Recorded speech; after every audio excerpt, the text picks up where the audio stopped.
In the year 2015, are we still expected to buy flagship phones at a flagship price? This might prove to be something different and something that you might want to consider for your next phone.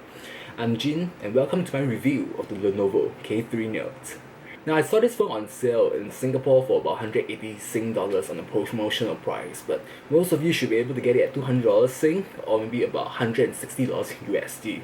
Now this phone for that price is actually really attractive. Now let's just go over some of the quick specs.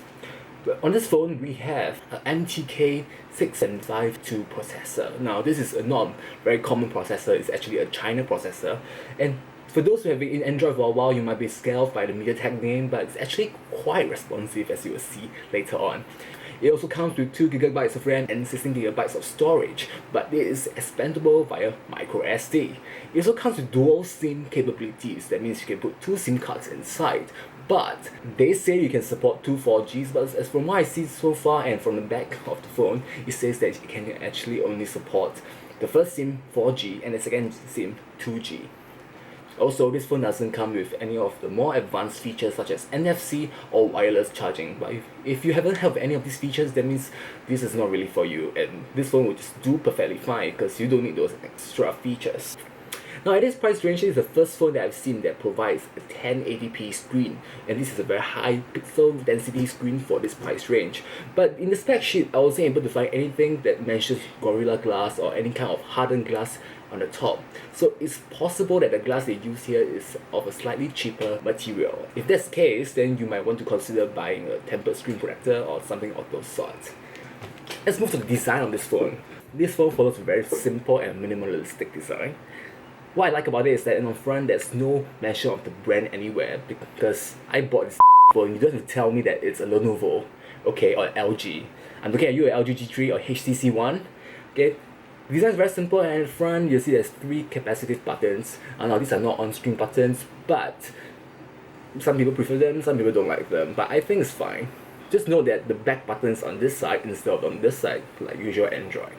Now, at the back of the phone, there's a 30 megapixel camera, and on the front just now, a 5 megapixel camera. Both cameras are pretty decent for this price range, as we'll touch on later. Also here we have a dual LED flash, and this flash is surprisingly bright. It's blindingly bright. It's no joke, it's really good. Now, at the back of the design, you can see that it's actually very clean, and this is what I really like about it. There's no extra labels here, and the Lenovo branding.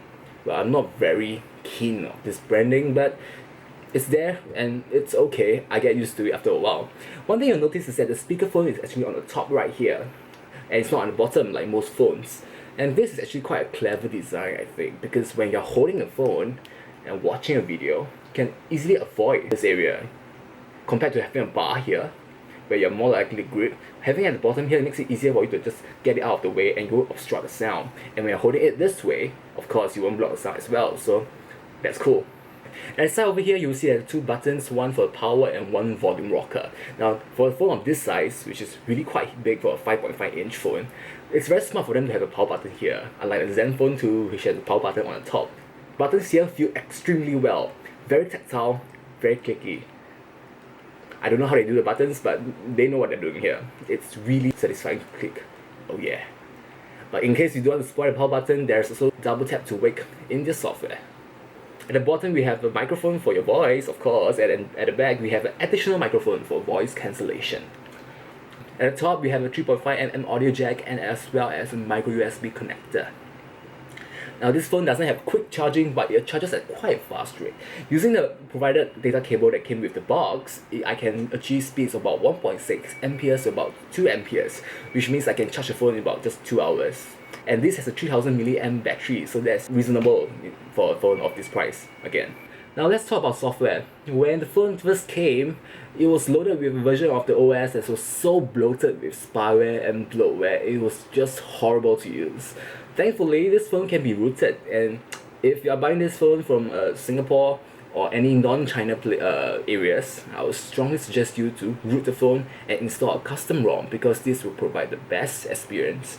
Right now I'm running a hybrid ROM which has some of the Lenovo's own skin of Android as well as some AOSP Android. Okay, this might sound a little bit too technical, but Basically, just try to get a friend who knows about custom ROMs and ask them to help you with this, because that will greatly improve your phone experience. Phone has been pretty snappy so far. I haven't really seen much hiccups, and you can see here, things are just zipping along really smoothly, and there's no real lag or anything that you have to worry about. So that's a plus point for this, and this is really surprising because it really feels like a flagship from 2015 or even before, like maybe a S5, S6 or HTC One or an LG G2 or G3. It's that snappy. While general performance is quite good, the same can't be said for games. Well, you can play light games such as Some Ways to Die, and you'll find that it works perfectly fine. But if you're trying to play any intensive games, then you'll find yourself, you will see that the game stutter quite a bit. And that's because the MediaTek processor here is good for general tasks, but not really that great for gaming. But, well, it's playable, but it's not that great. As I said before, this has a dual SIM. That means you can call using both SIMs on standby at the same time. Receive calls, SMS, those things that you do with dual SIM. And this is a really interesting feature, and it's good for people who need two phones. Perhaps you have one phone at work. Now let's talk about the screen itself. As I said before, this is a 1080p screen, and being a 1080p screen doesn't really mean much because it can be 1080p, 2160, it can be a 2K screen like the LG G3. But if the screen itself is not that great, then there's no point, right? Thankfully, this screen is pretty good. It has very good colors. Yes, it has very good colors, and it provides very good angles, so you can share and watch the same video with your friends, and you'll be fine from all angles. Practically 180 degrees. It's hard to show on the camera, but you just have to trust me on that. Brightness, it's okay. It's visible under outdoor, but it's not the brightest screen I've seen. I think the S6 will do better than this in this regard, but S6 is about $800 and this is 180. So as I said, this is a really good screen, period. Not just for the price, it's just a really good screen. It's sharp, it's vibrant, touchscreen sensitivity is extremely good, and I love about this phone. Also, the speakers are surprisingly loud and surprisingly clear. It's hard for me to show. Oh, whoops. At 2 a.m. and vomited out to the crescent rolls into my tent, and he made most of it. He didn't make it out of the door. He vomited into the tent door, and it caught it all in the waterproof seal, the crevice on the thing, and they were.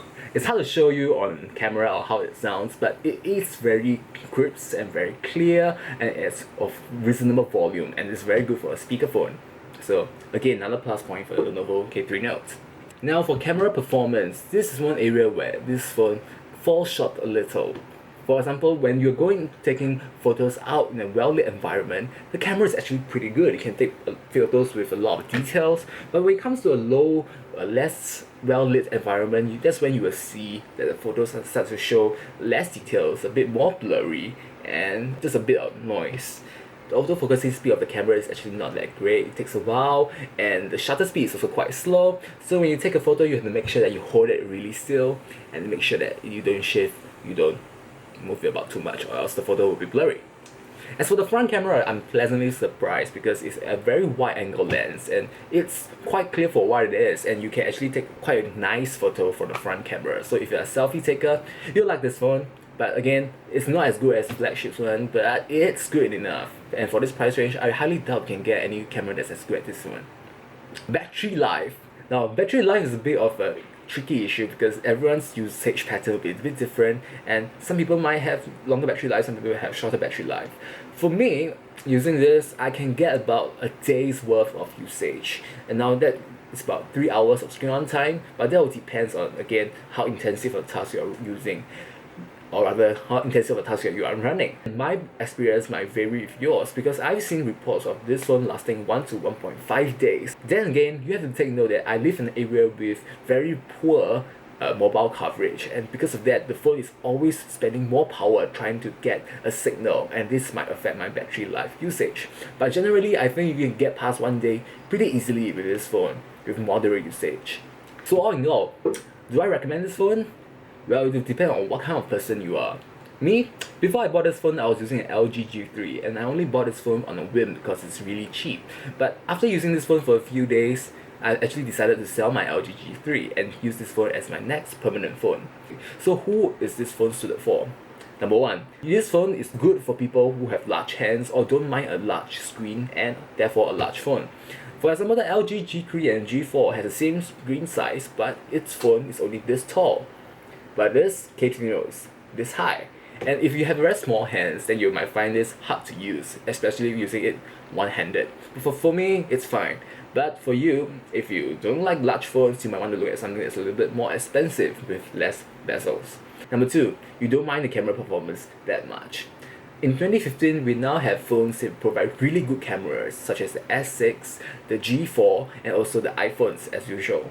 So if you really want extremely good cameras, or you don't have a personal separate camera to use, and you're going to use this camera for your overseas photos, and you intend to print them out for keepsake, then you might not want to consider using a different phone from this. However, if you just use your phone occasionally, your camera phone occasionally, and you only share them on social media, then this camera can actually get by pretty well.